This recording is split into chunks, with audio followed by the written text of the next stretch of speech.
I want you to start off today by just picturing a map of the world in your mind. Or if you happen to be sitting at a desk, go ahead and pull one up on your screen. Yeah, take a really good look at it. Right. Now, I want you to think about the languages you speak, or even just the languages you hear spoken around you on your commute or in your neighborhood. It's something we usually tune out. Completely. But have you ever looked at South America, for instance, and wondered why Portuguese is the dominant language in Brazil? I mean, it's an absolutely massive country that takes up almost half the continent. Huge, yeah. But then Spanish is spoken right next door in almost every single bordering nation. Why is that? Or think about your own workplace or industry.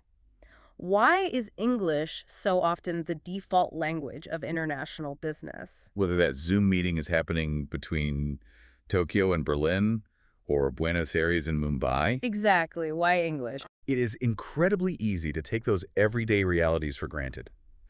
I mean, we tend to just wake up, go about our days, and assume the cultural landscape we live in, the languages we use, the religions practiced in our communities, the customs we follow, we assume they're just the natural default settings of the world. Like they've just always been there. Right. But they aren't.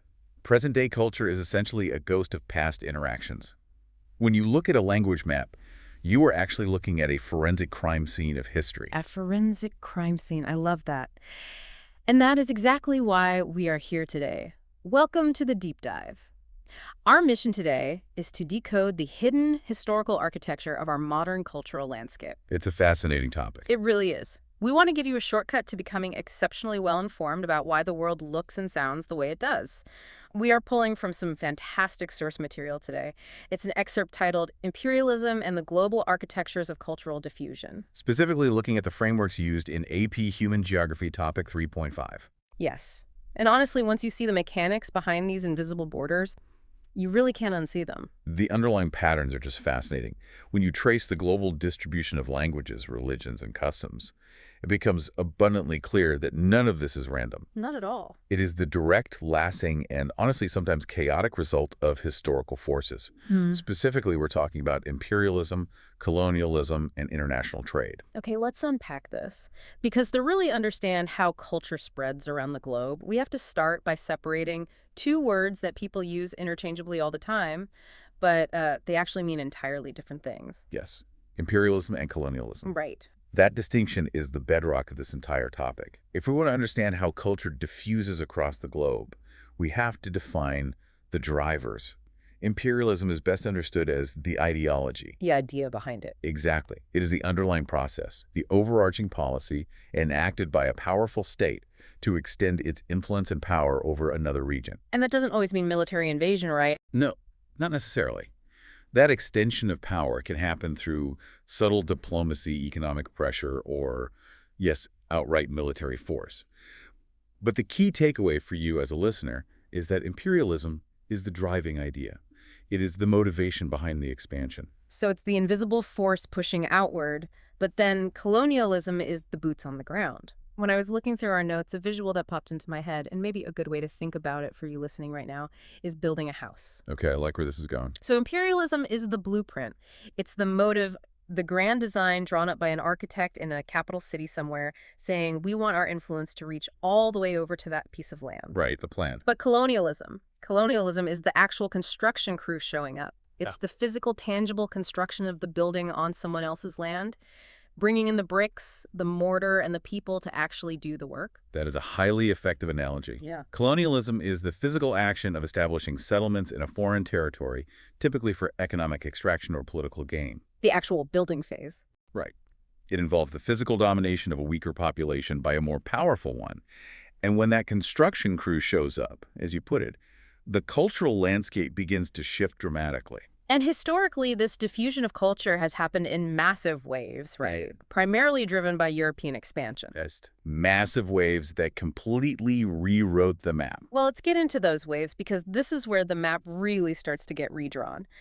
The first major wave of European imperialism points us straight to the Americas. Kicking off with the voyages of Christopher Columbus in the late 15th century. Exactly. You suddenly have these major European powers, Spain, Portugal, France, Britain, the Netherlands, racing across the Atlantic to colonize vast, sprawling portions of North, Central, and South America. And this wasn't just a political land grab to extract gold or grow sugar. No, it was an absolute cultural tsunami. The cultural tsunami. It's a profound cultural shift, and it was driven by a specific geographic mechanism known as relocation diffusion. Relocation diffusion. Yes, this is a vital concept. Relocation diffusion occurs when populations physically move from one place to another, and they bring their cultural traits with them. They pack it up and bring it along. Exactly. When those European settlers crossed the Atlantic, they didn't leave their language, their religion, or their societal norms behind in the ports of Lisbon or London.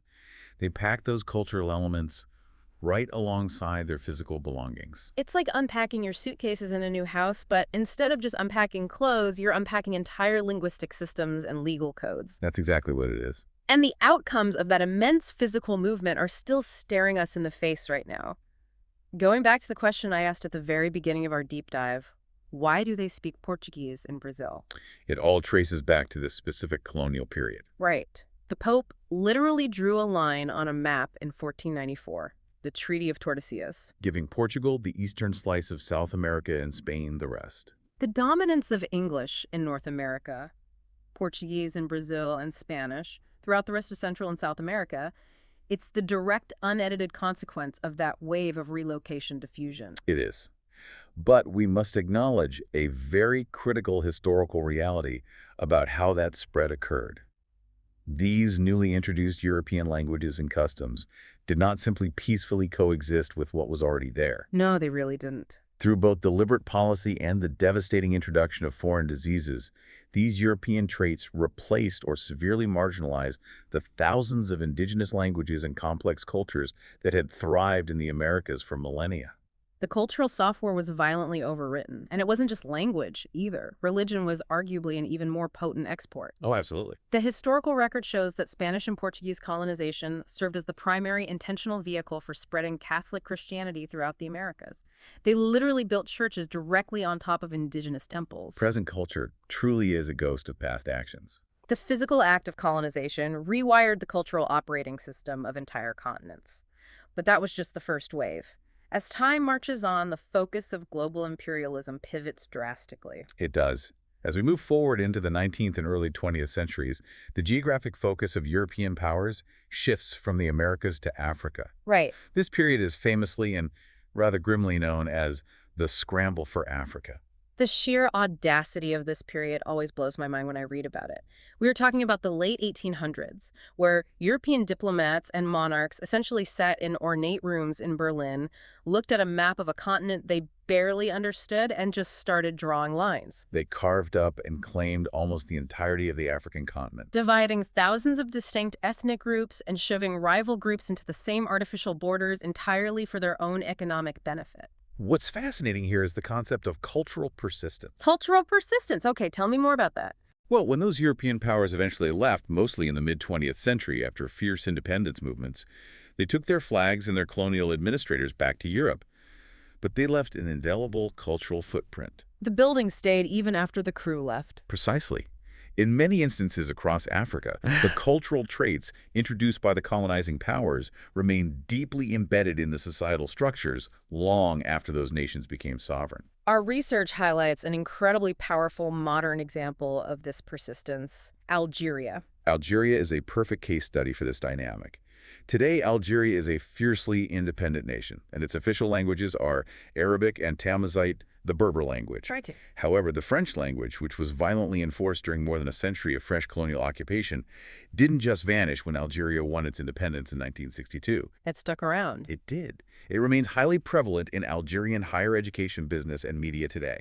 That is wild to think about. You have a sovereign nation with its own rich native languages, yet the language of the former occupying power still holds major structural weight in how university students are taught and how the news is broadcast. It really cements that difference between the blueprint and the building we talked about earlier. Yeah, the political blueprint of French imperialism in Algeria was eventually torn up and the colonial government was kicked out.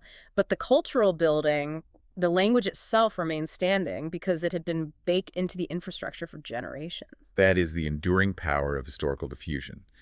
Even when the political borders change, the cultural imprint often persists adapting to the new reality but never entirely fading away. Here's where it gets really interesting, though. We've talked a lot about conquest settlers and empires dividing up continents with armies, but history isn't just made by soldiers and kings. No, it certainly isn't. Merchants and traders were acting as massive continent-spanning cultural highways long before the scramble for Africa. Commerce is arguably the most consistent catalyst for cultural exchange in human history. I believe it.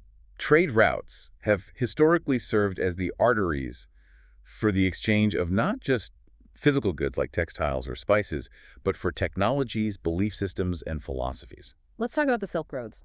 I think people often picture a single dusty dirt road with a few camels, but it was actually this incredibly complex ancient web of land-based routes connecting East Asia, the Middle East, and Europe. It was a massive network. Obviously, they were trading physical items like silk, salt, and precious metals, but the merchants traveling these grueling routes were also facilitating the spread of world-changing inventions, like paper-making and gunpowder, as well as art and religion. The diffusion of Buddhism is a prime example of this phenomenon. Oh yeah, how did that work? Well, Buddhism originated in South Asia, in present-day Nepal and India, but it didn't stay localized. It moved along these exact trade routes carried by monks and merchants, eventually taking deep root in China, Japan, and Southeast Asia. The ideas literally traveled in the caravans alongside the merchants. Exactly. And it wasn't just land routes and just Buddhism either. The history of the Indian Ocean and the trans-Saharan trade heavily features Islamic trade networks, which I found totally fascinating in our source material. The spread of Islam is a brilliant illustration of how deeply intertwined commerce and cultural diffusion really are. Muslim merchants carried Islam across vast global trade networks stretching from West Africa all the way to Indonesia. That's a huge distance. It is. But if we analyze the motivation for this cultural spread, we see it wasn't solely about spiritual conversion. There was an incredibly powerful economic incentive at play. To put it in modern terms for you listening, imagine you are a local merchant 1,000 years ago trying to make a living. If you adopt the religion, the daily customs, and the language of the dominant wealthy trade network coming through your port, you suddenly have a shared framework. You build trust infinitely faster with these foreign buyers. Right. You can secure credit, you can negotiate contracts based on shared legal and ethical principles, and it makes doing business vastly easier. It's like learning the golf today because you know all the major deals in your industry happen on the golf course, but on a macro civilizational scale. That's a great way to put it. It is a brilliant historical example of culture being adopted for practical economic survival. Just to make trade possible. Yes, that shared framework is essential for international commerce. The desire for economic exchange drives the cultural exchange, often leading to populations voluntarily adopting entirely new belief systems simply to participate in the global economy. So what does this all mean for us today? We have covered explorers crossing the Atlantic, diplomats scrambling for continents, merchants enduring the Silk Roads, and ships crossing the Indian Ocean. How do these historical events shape the literal words you and I are using to communicate right now? This brings us to the contemporary effects of all this history, starting with the concept of lingua francas. Lingua francas. A lingua franca is a common language adopted by speakers of different native tongues to facilitate communication. Think of it as a bridge language. A bridge language. Got it. This is particularly crucial in fields where diverse populations are forced to interact constantly, like international business, scientific research, and global diplomacy. And English is the undisputed heavyweight champion of lingua francas right now. It is the global standard. But what I love about tracing the history of English is that it wasn't just one event that put it on top. It was a two-part historical punch. It is a phenomenal example of cumulative historical forces. Right. The dominance of English today is primarily attributed first to the historical global reach of the British Empire from the 16th to the 20th centuries. The British Navy and colonial administrators established the linguistic foundation across North America, parts of Africa, South Asia, and Australia. That was the initial construction crew, laying the groundwork and building the ports all over the globe. Precisely. But the British Empire eventually waned. The second part of the equation, the force that truly cemented English as the global lingua franca, was the 20th century influence of the United States. Right. This phase wasn't about colonial settlements or military forts. It was about sheer dominance in commerce, technology, media, and entertainment. It's the reason why you can walk into a tiny remote grocery store in rural Japan or a cafe in Morocco and hear American pop music playing on the radio. You have British ships planting the language centuries ago, and then American movies, internet culture, and massive international corporations reinforcing it in the modern era. It's a powerful combination. But English isn't the only lingua franca out there, is But it? not at all. Regional trade necessitates shared language all over the world. Historically, Arabic functioned as a massive lingua franca in the Indian Ocean region, specifically to facilitate sea-based trade with those Muslim merchants we discussed earlier. And Swahili serves as a crucial regional lingua franca in East Africa today. Millions of people speak it as a second language just so they can communicate across national borders for trade and politics. It is all about people needing a common tool to cooperate. But here is a question. What happens when people don't just adopt an existing tool, like learning English or Swahili, but are forced to actually forge a completely new one out of necessity? If we connect this to the bigger picture, we arrive at the concept of creolization. This is arguably one of the most dynamic and complex cultural phenomena we can observe. Creolization. Yes, creolization occurs when two or more languages blend together to form a completely new, distinct language with its own unique grammar and vocabulary. So this isn't just borrowing a slang word here or there, like saying bon voyage. This is the birth of an entirely new linguistic system. Exactly, and it is almost always the result of prolonged, intense cultural interaction, typically under extreme colonial or trade-based conditions where people of entirely different backgrounds are forced to live and work together. Let's look at some real-world examples to ground this, starting with Haitian Creole. Haitian Creole developed from the blending of French, the language of the colonizers, with various West African languages spoken by enslaved people. Under horrific conditions. Yes. This synthesis occurred during the horrific, brutal conditions of the Atlantic slave trade. It represents a forced, prolonged cultural interaction, where a displaced population had to communicate not only with their captors, but with each other, ultimately birthing a resilient new language out of unimaginable hardship. It's incredibly resilient, and we see a different kind of origin story with Africans, right? We do. Afrikaans is a mixture of Dutch, indigenous South African languages, and influences from Malay and Portuguese. Its origins are directly tied to South Africa's history as a Dutch colony and a major resupply station on the shipping route around the Cape of Good Hope. Again, we see the blueprint of colonialism resulting in a lasting blended cultural building. Very much so. And then there's Gullah, which is spoken in the United States. Gullah is a distinct culture and language found along the isolated coastal regions of South Carolina and Georgia, representing a blending of English and diverse West and Central African languages. The isolation was key there. Right. Because of their geographic isolation on the Sea Islands, the Gullah people were able to preserve so much of that unique linguistic blend. What I want you, the listener, to take away from this is the sheer unstoppable resilience of human communication. It always finds a way. Through the absolute darkest periods of colonization, forced relocation, and enslavement, people found ways to communicate. They innovated. They created entirely new languages that survived the empires that forced them together, and those languages are still spoken by millions today. It is a profound testament to human adaptability. These processes, relocation, imperialism, trade, and creolization, explain the current global distribution of languages and religions.